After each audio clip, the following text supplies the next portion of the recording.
Career మొత్తంలో ఓ 10 black బస్టర్లు ఇవ్వాలన్నది తన target అంటున్నాడు కొరటాల శివ.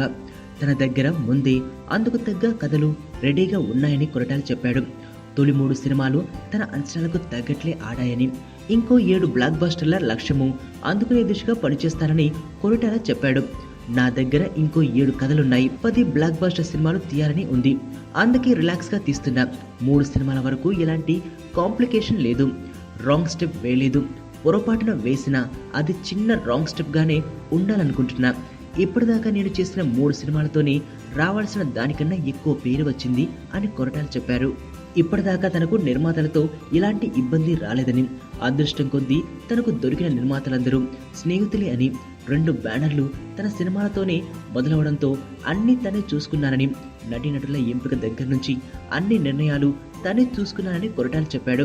శ్రీమంతులకు మహేష్ కార్ ఇచ్చినట్లుగా జనతా గ్యారేజ్ కు సంతోషించి ఎన్టీఆర్ ఏమన్నా గిఫ్ట్ ఇస్తున్నాడా అని అడిగితే, సినిమా ఎంత పెద్ద హిట్ కావడమే పెద్ద గిఫ్ట్ అని, అది నాకు చాలు అన్నాడు. హాలీవుడ్ స్థాయిలో పెద్ద స్థాయిలో సినిమాలు తీయాలన్నది తన లక్ష్యమని కొరటాల చెప్పాడు. తనకు సినిమాలపై మంచి అవగాహన వచ్చే సమయానికి మణిరత్నం అంటే పిచ్చి అని, ప్రస్తుతం రాజ్ కుమార్ హిరానీ ప్రభావం తనపై ఎక్కువ ఉంటుందని కొరటాల తెలిపారు. నా లైఫ్లో చాలా మందిని కలుస్తుంటాం, ఎప్పుడో ఎక్కడో ఎవరో ఒకరు కనెక్ట్ అవుతారు, కానీ నా దరిద్రానికి 2 కనెక్ట్ అయ్యారు.